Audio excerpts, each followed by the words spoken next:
Hey Moon lovers, welcome to another episode of All Things Moon, Lunar Wisdom for Everyday Life with myself, Kelly Jones. And we are coming into September. It's the last day of August, the 31st. It's a Saturday. And tomorrow, Sunday, will be the 1st of September. And we're fully into Virgo season now.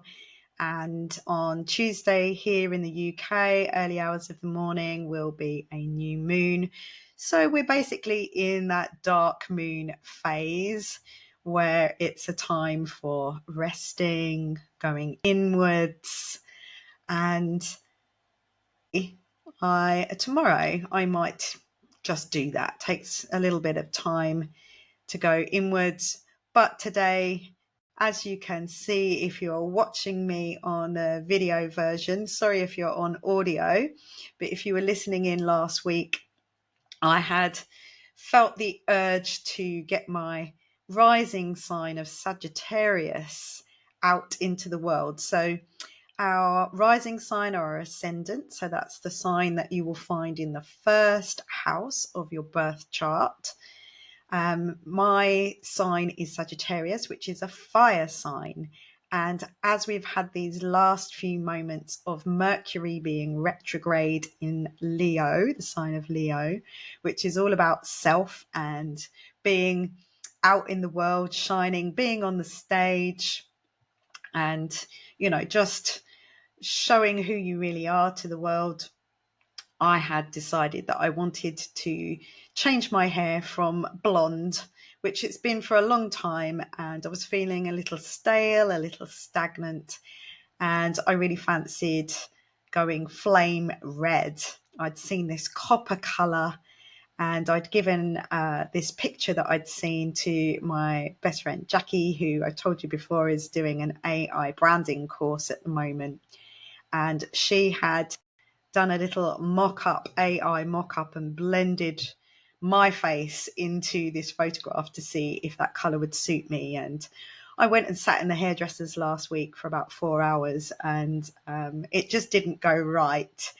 And even though the colour that I had, if you saw last week, was absolutely lovely, I was a little bit torn about actually changing it because it really suited me and it did me a favour. It kind of took some years off of me, and but I went to a lovely little festival in the woods last week with my teenage nieces. They absolutely loved it. We had a brilliant time, and it was called the Healing Collective at the Healing Woods. And when I got there, I literally knew more people there than I didn't know. And can you believe it? Only one person out of all of those people that I knew mentioned to me, have you changed your hair colour? So it was nice to know that the colour obviously suited me because it looked natural, but natural just wasn't what I was feeling. I felt like going for something a little wild. And if you're watching now, as you can see, I've been back in the hairdressers this morning, and I actually went and bought a colour from Bleach London. I'm not sponsored by them or anything. I'm just they're the colour that I like to use because they're vegan and good ethics and stuff. And bought my own colour, and they managed to squeeze me in with a different hairdresser to my normal one. She couldn't fit me in, so I was a little bit nervous because it was a different hairdresser, but she totally got it. She listened to what I wanted, and this is the result, and I am feeling great. And it's amazing how just a little tweak here and there, with your hair or with your clothes or whatever you want to do to be authentically you, even if this isn't my natural colour. Being that I used to be on stage in theatre, I love to wear different costumes, and I get really kind of a bit depressed and down if I get bored. If everything stays the same, it's really not good for my soul. My soul craves change and variety and a little bit of show, I suppose. And that ties in really nicely to this new moon that we've got coming up on Monday, if you're, I think, in American time, and Tuesday here in the UK. I'll be holding an online moon ceremony, new moon ceremony, on Tuesday evening. That's Tuesday the 3rd UK time. So I will leave the links somewhere here for, depending on where you're listening, you will be able to find the links to book onto that if you'd love to join and see what goes on at a moon ceremony. So it's just a more in-depth look at what I'll be talking about today. So this, I just kind of briefly go over things, and that we go more in depth and we look at how it can be playing out for you yourself in your world, not just in the collective world. And as you know, I like to share what's going on in my world to help to make sense of the energies and the planetary aspects and what the current moon phase is wanting us to know and guiding us to do. So the Virgo moon, it's going to bring the spotlight to how we treat our temple, our physical body, and the importance of, integrating, being mindful of how we treat ourselves in our daily lives, and how we approach our work in the world, what we do in the world, from the perspective of being of service, not in service, not being in servitude, but how we serve the world by being more ourselves and how we look after ourselves. So, me wanting to have a little change and treat myself to a new do is part of that Virgo looking after my own temple. And I have managed to get on my yoga mat a lot this week.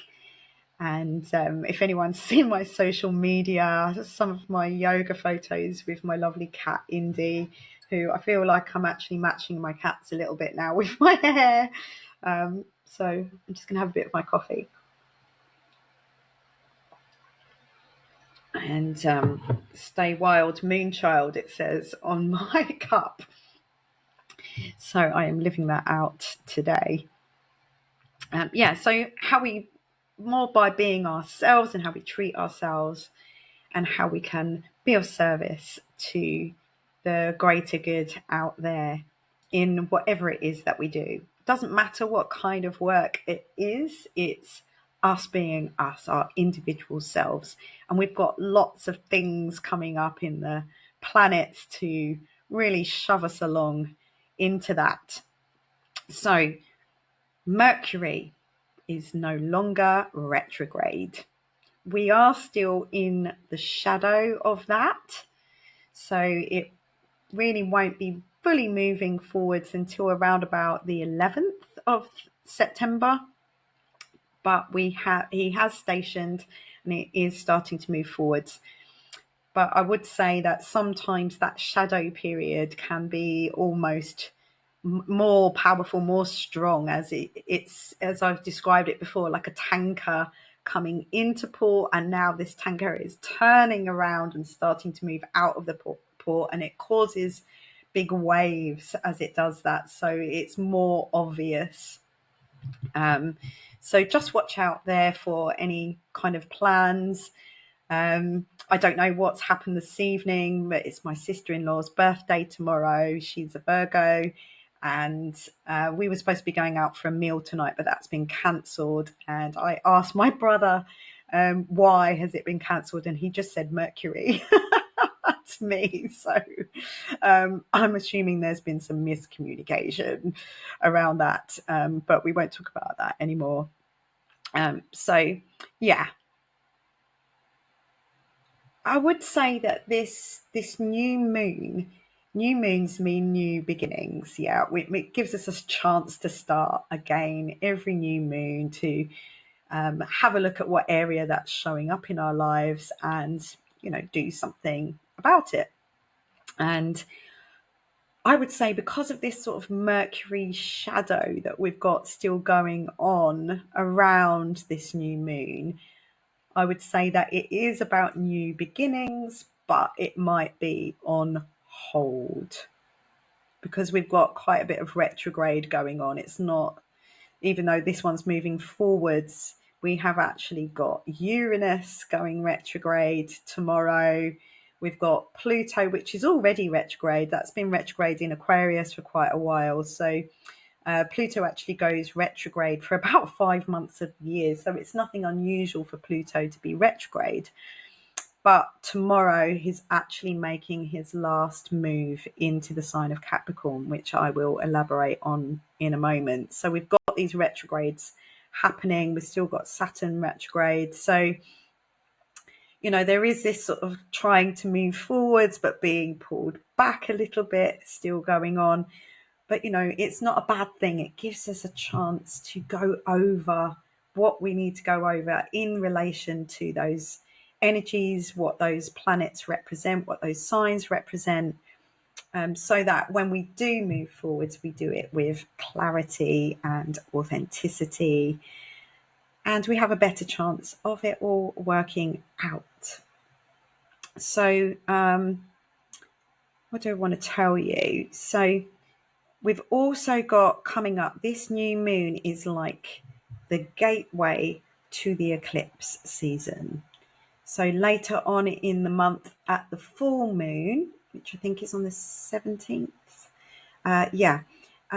we have an eclipse in the sign of Pisces. So make sure you listen in to probably the next podcast episode, because I'll be talking about that a little bit more. But, you know, eclipses usually bring endings so that we can begin afresh. And if I've seen it once, I've seen it quite a few times now, that getting rid of the dead wood in my life is definitely a theme, a bit of a life detox. You know, being that we've got a Virgo new moon, that could mean a health detox, but also a life detox in general. And so we're going to be looking at this new moon ceremony, at how we can make a plan to remove any obstacles that are in our way, how we can get rid of that dead wood. And I would say that extreme self-care is definitely one of the headlines for this coming new moon on Tuesday. So, yeah, definitely this moon will give us hints of what needs to go from our lives as we come up to this full moon eclipse in Pisces. I do believe, I think it's a partial eclipse, but don't quote me on that. So yeah, we need to pay attention, which is why that need to be a bit more mindful about how we're treating ourselves, and, you know, just don't rush, take your time, stop and notice. It's one of my favorite hashtags to use, stop and notice. Take a breath. I'm a bit excited today with my new do. You know, Mercury is still underneath there with its currents. Mercury is the ruling planet of Virgo. So, you know, it's in Virgo at the moment. So it will have some messages. It's the communicator. It's the messenger. So look out for what messages might be in there for you, what hints you are being given. You know, with Uranus in the mix at the moment, it might be a bit of a slap in the face rather than a hint, but yes. So as I had mentioned before about expect the unexpected from some of the clashes that Uranus has been making, my mum sent me a message this week saying that there had been an earthquake in the Hunter Valley wine region, which I think I told you about already. But also she sent me another message, and she said since the earthquake, it had literally changed from winter into summer overnight, and they've been having like 30-degree heat, even though it's officially sort of supposed to be winter time there.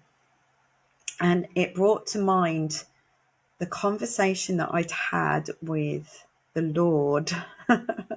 So if you've been listening to my podcast, you'll know who I'm talking about, but he's my writing mentor, an 87-year-old man who's an author of books on the paranormal.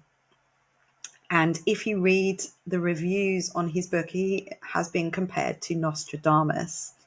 And in that conversation, he said to me more than once, when I mentioned Australia and my mum living there, he mentioned more than once, he said, Australia is going to get hotter. And I didn't ask him to elaborate on that. I kind of wish I had, and I will do next time I speak to him. But it played on my mind a little bit afterwards, and that message from my mum brought that thought back to mind. So, we do get messages, and we're never sure how they come, but it's worth taking note so that, if it does start to get hotter there, we won't be so shocked or believe a narrative that, that Neptune illusion might be casting. So what else can I tell you about? So pay attention to your intuition. So, going inwards for this dark moon just before the new moon over this weekend, sitting, stopping and noticing how we feel. The girl that did my hair next door at Headhunters Hairdressers, I said I'd give them a shout out because I've been in there for so many hours over the past 2 weekends, and both hairdressers been fantastic. And, they really do a good job in there. And the hairdresser that I was with today, she's a Pisces, and she was talking about how she feels stuff in her body. And it always proves to be true. And it really does kind of affect her. She'll go around all day feeling these strange sensations inside her. And that is her intuition. Pisces has strong intuition. So as we come up to that full moon in Pisces, we may well start to notice. But if we get too busy and we don't take care of ourselves and take note of ourselves, then we might miss those little niggles. We mustn't ignore the niggles. So Uranus turning retrograde tomorrow, and he will be retrograde until January the 30th, 2025, till next year. So quite a long stint. Uranus is a slow outer planet, takes 84 years to go around the whole zodiac wheel. So, he has been in the sign of Taurus since 2018 and will be in that sign until April 2026, I believe. Just having a sip of my coffee there. So he is the rebel planet, and I have gone with the whole Uranus thing at the moment and gone a bit rebel with my hair. And Uranus has been toing and froing in Taurus for, where it's going to be like around about 7 years that it's going to be residing in there. And that means that he's gone retrograde quite a few times, but obviously the degrees at which he goes retrograde will be different. And those degrees and which planets are in aspect to that planet of Uranus at the time will make a difference to what is going to be playing out in the world, on the world stage, but also for us personally. We need to look at our birth charts to see where about that is showing up. But Uranus is all about radical change. What that energy does, it wants to bring our thinking into alignment with the current time and the quantum future. he definitely doesn't want us to be in the Saturnian past. And I've showed you before, but my planetary gongs behind me, that's Tom's, which is Saturn, and this is mine, which is Uranus. And when we chose these, we chose them because we liked the sound of them and the frequency, but we didn't really understand that much about how that would be playing out in the world until we read into it, and we were like, wow. And they actually reflect our personalities as well. So the key with this Uranus retrograde is to have an open mind. And you know what he's challenging us to do is to open up to what is changing and not resist it. So things like AI technology, you know how much resistance I've had to this Riverside platform that I'm using, and the technical difficulties that I've had. And that is my past, just wanting it to go back to old school and be simple and just use a video camera. And, you know, so, you know, my thoughts around it is that this is supposed to be an upgrade. It's supposed to make it better and easier, but it doesn't. It seems to make it more complex. And that's my internal resistance to this new technology. But I've decided, you know, I need to embrace it for what it's good for. It's how we use these things that make a difference, isn't it? So whatever the challenges are, whatever it brings us, is our perspective on it that makes a difference. And on my screensaver on my laptop, it's my favorite quote, which is, it's not what we look at, it's what we see that matters. And it's up to us which window we choose to look out of. And I have to remind myself of that sometimes when, you know, all I'm seeing is what I don't want. So it's, where is what I want? How can I see more of that? How can I focus on that? So yesterday I sat with my gratitude diary and just sat and, you know, just rambled lots and lots of gratitude to bring my focus to what is good, what I have got, how lucky I am. And, you know, take that focus away from, you know, what I don't want and what I'm not getting and that kind of stuff. And I've got to say that it doesn't take much to shift that energy to get some kind of evidence and sign that things are changing, that if you do the work, then things will come along. Uranus being in Taurus, Taurus is a fixed sign, doesn't like change at all, Taurus. Taurus represents all things earth, material, possessions, money, food, values, how we value ourselves, our self-worth, what things are worth. It's ruled by Venus. So beautiful things, how we value our planet. This is where Uranus is urging us to change. It's wanting us, with Pluto moving back into Capricorn, it's going to be the end of all this destruction that's been caused by greed. And we really will see, you know, the next few months until November time, Pluto going retrograde. That's tomorrow as well. This is all happening at the same time. And it can feel quite, oh my gosh, you know, what is going on? It can feel like all of that is getting worse.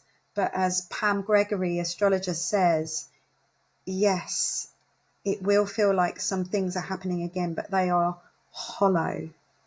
You know, it is being broken down like old wood.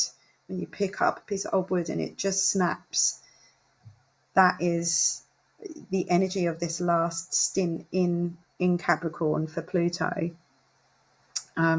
Uranus is the secondary ruler of Aquarius. So we've got Pluto going back into Capricorn, and then come November, it'll be moving back into Aquarius for the next 20 years. Uranus is going retrograde in Taurus, so bringing us some of that Aquarian, you know, don't hang on to the past. We need to make this change, but we'll make it in the way that it in an earthy way, you know, methodically, slowly, doing it so that it's comfortable to us and not uncomfortable. You know, what we want to do as individuals is be authentic. We don't have to conform. You know, you can rock your own style and think your own thoughts. That's what Uranus wants to bring us. And so we don't want to, we feel like the world's changing too fast, but we can do it at our pace if we don't get too caught up in that external stuff. Don't let it overwhelm you. Stop and notice. Take a breath. And don't panic. Do it with calm and ease. You know, please do contact me if you've got anything going on, so that we can look at ways of working on it so that it works better for you. There's always a better way. And Strala Yoga, on my favourite Strala Yoga playlist, one of the tunes that Tara Stiles likes to use all the time is I Believe in a Better Way.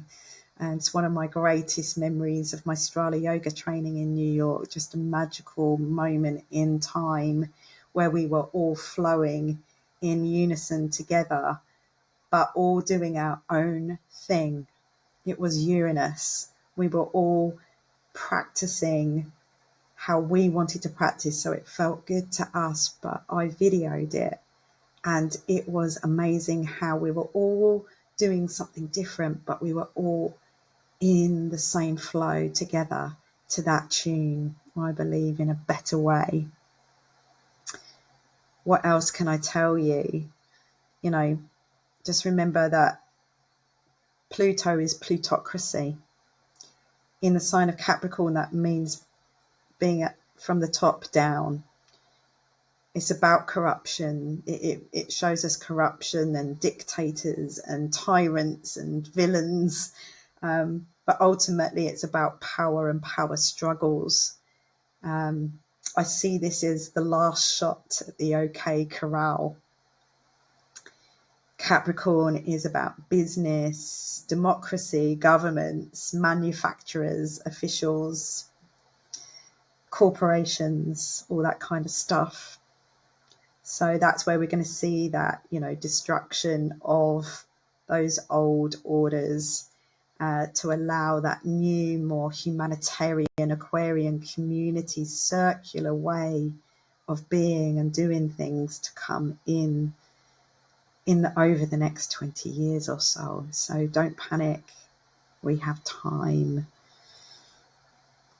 Just when it feels like it's really getting bad, that's when, you know, the light comes in, cracks us open.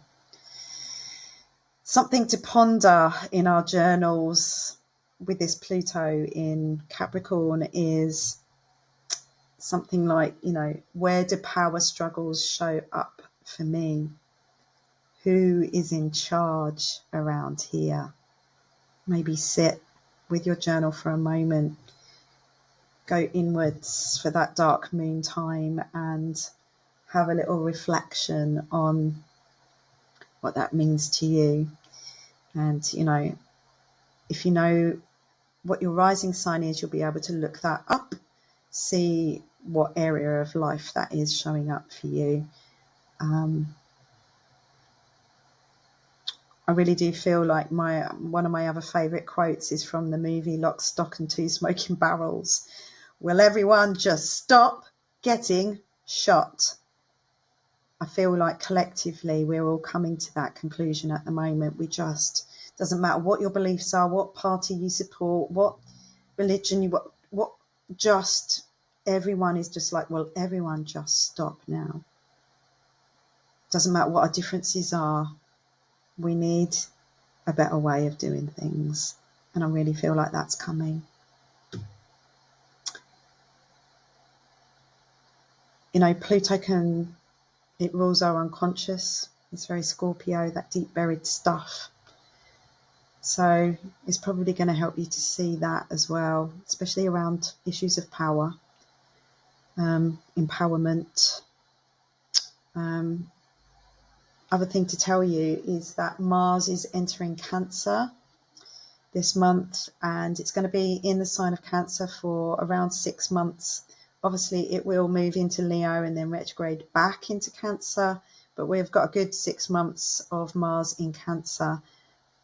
Mars is not very at home in the sign of Cancer, so I have Mars in Cancer in my birth chart, so I literally have the red planet in the sign of Cancer with my red hair.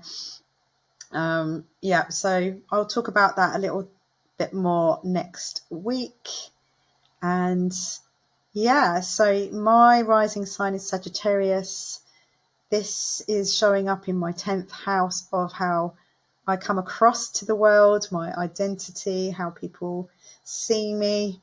So, you know, I just took this little quote here because I thought it was quite funny, that the moon in the 10th could make you famous. I have the moon in my 10th. And just coming up next weekend, I'm doing a press retreat at a lovely, beautiful place called Bullingdon Hall. And I believe it's for the Daily Mail newspaper, which is quite amusing because I don't read newspapers. But yeah, so I'm fully retreat ready to be doing this press retreat next week. So it is quite funny that that's all coming up. And I also got an article coming out sort of mid-month in Essex Life magazine. So yeah, shining out my stuff into the world. So anyway, I'm going to leave it there. Please do join me for the new moon ceremony on Tuesday. Links will be left in the show notes. If you're on YouTube, please do press the like button and subscribe, because it helps get this info out to more people in the world who need to hear it. So new moon blessings to you all, and I'll see you next week.